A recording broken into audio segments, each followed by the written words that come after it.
comenzamos el debate, charla. Si alguien quiere dar alguna opinión e interrumpir, en cualquier momento puede hacerlo. Había aquí una nota que les decía que les iba a comentar.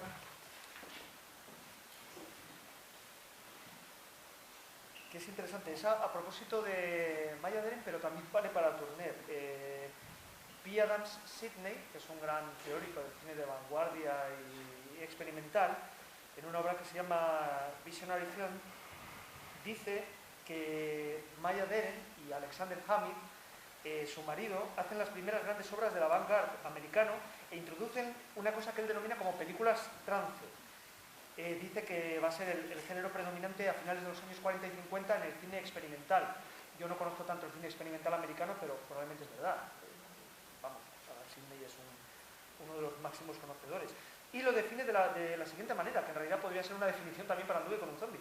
Dice que son películas en las que un protagonista o una protagonista, sonámbulo o sonámbula, vaga a través de un paisaje prohibido, muchas veces llega a una casa misteriosa en busca de una revelación de su propia sexualidad. Bueno, aquí en realidad el tema de la sexualidad, no, el tema de la sexualidad aquí es, la sexualidad era muy importante en Anduve con un zombie. Aquí el tema, yo creo que sería la metáfora, si en La Mujer Pantera, en Cat People, claramente era la sexualidad y había un tema de represión y demás que comentamos.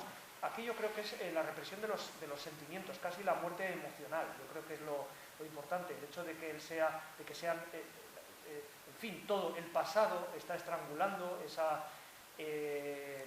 expresión de los sentimientos, y cuando hay un momento de catarsis, que es la confesión de la madre, en realidad no se le hace caso prácticamente.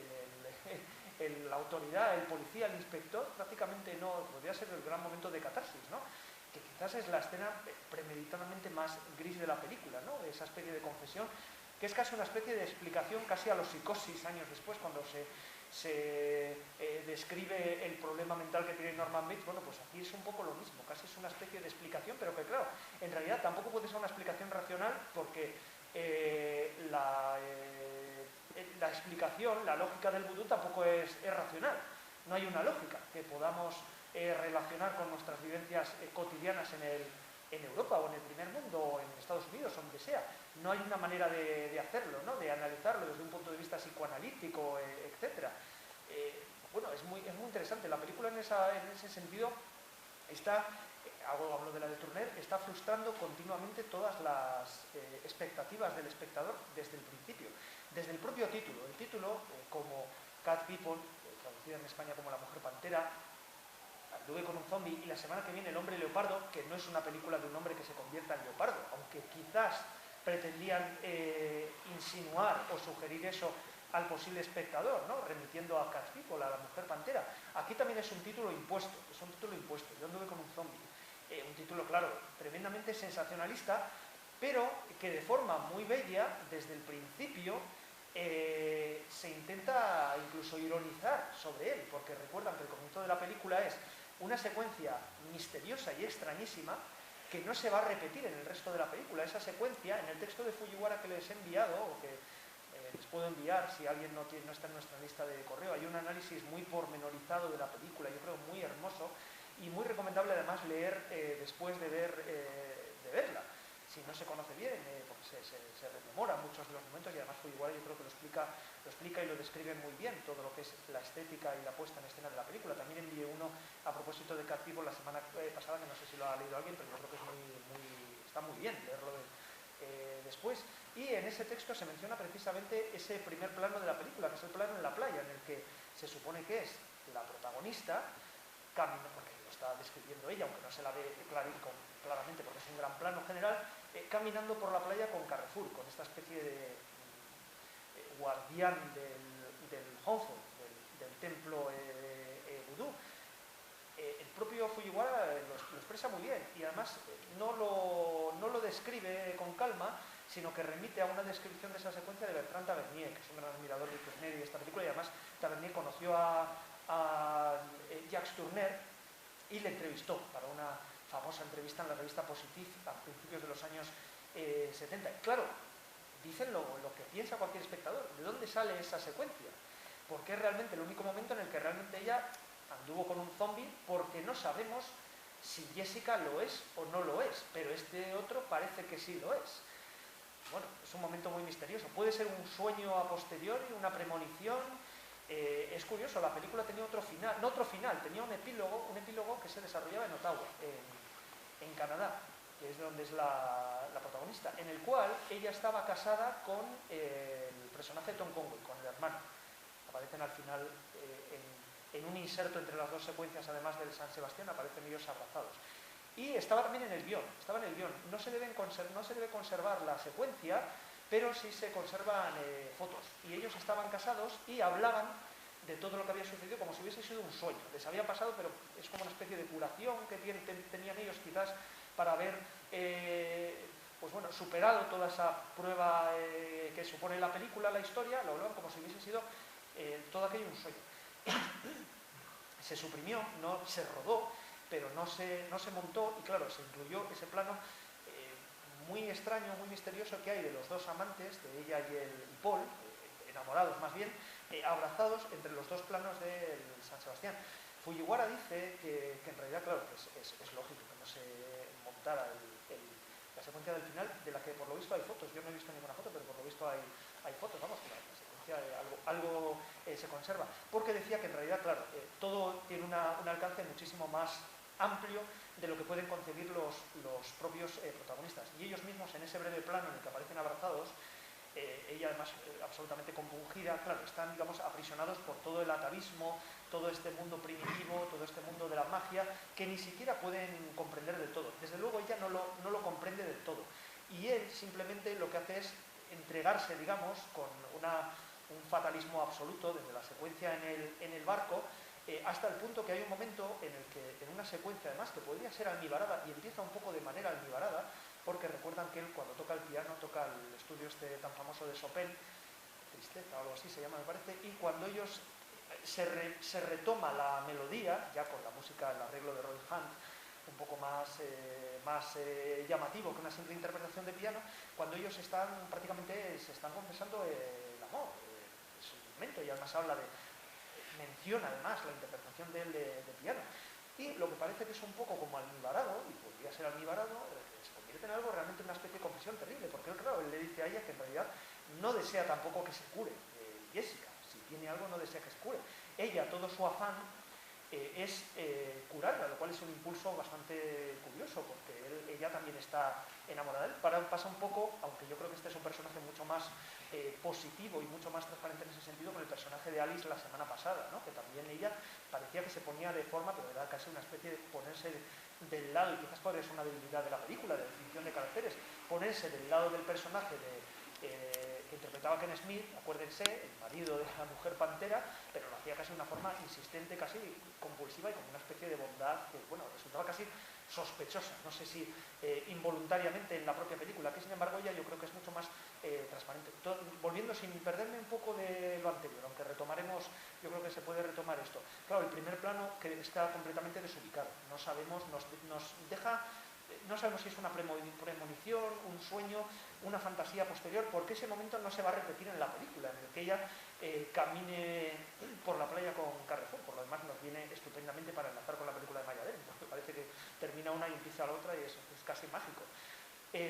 Y la voz en off, que es muy interesante, el uso de la voz en off, comienza diciendo el título de la película.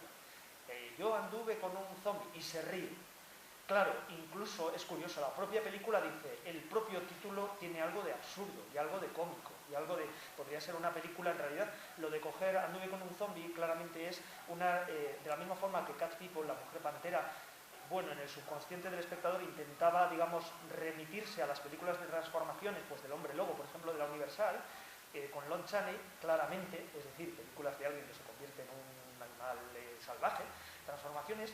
Aquí se retoma una película que había sido muy exitosa muchos años anteriores, que era White Zombie, La Legión de los Hombres Sin Alma, de Victor Halperin, se llamó en España, La Legión de los Hombres Sin Alma. Claro, la palabra zombie, la gente ahora se interpreta es distinto el término, la gente no se lo remite más bien a Romero y Walking Dead y este tipo de cosas, muertos vivientes, ¿no? Pero claro, la palabra zombie se remitía al folclore, a la mitología y a terrores que venían de las Indias Occidentales, de las Antillas. Y claramente remitía, Yo anduve con un zombie, a White Zombie, claramente. Es decir, esta especie parte de la compañía RKO dedicada a las películas de serie B jugaba un poco también con el subconsciente y con la propia mitología del género del terror y del género fantástico que conocía el espectador. Pero la propia protagonista, ya digo, se ríe, porque se ríe al principio, hay una risita como anduve con un zombie, parece gracioso, pero casi viene a decir, pero la historia iba por otro lado, La segunda secuencia, que yo creo que es una de las secuencias más bonitas de la película, comienza con la nieve. Es muy bonito el contraste entre, claro, la nieve y el cambio después a un lugar de clima completamente distinto. Ahí a la protagonista se nos la presenta de forma indirecta.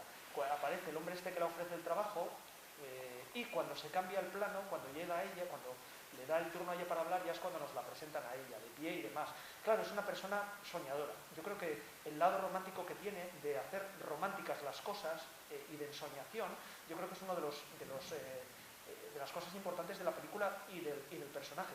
La película comienza con la nieve, esa secuencia comienza con la nieve, muy bonita, el exterior, que se parece mucho además a la secuencia después del banquete de bodas en La Mujer Pantera, cuando llegan ellos al portal, que es una de las secuencias más bonitas de la película de la semana pasada.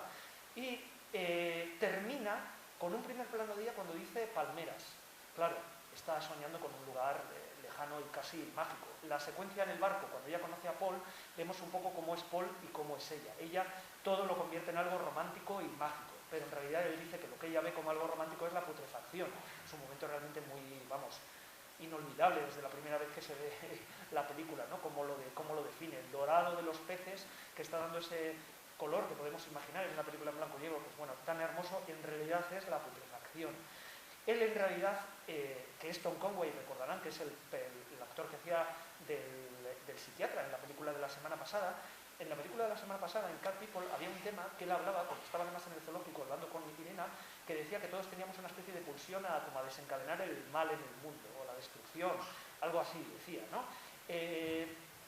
Aquí es un poco él mismo tiene una especie de pulsión a interpretarlo todo de forma muy negativa y muy terrible, porque él ha vivido también experiencias terribles que no se nos describen, porque esa especie de escena, tuvimos una escena terrible, bueno, son cosas que claro, nos podemos intuir un poco lo que pasó entre los hermanos, la mujer, pero realmente debió ser algo muy, muy duro para los personajes y realmente les ha hundido completamente. El peso del pasado, realmente yo creo que hay muy pocas películas en las que esté tan presente el pasado sin que llegamos a saber al 100% lo que sucedió, pero con una incidencia en prácticamente todas las secuencias. Cuando se habla, siempre se habla del pasado, además.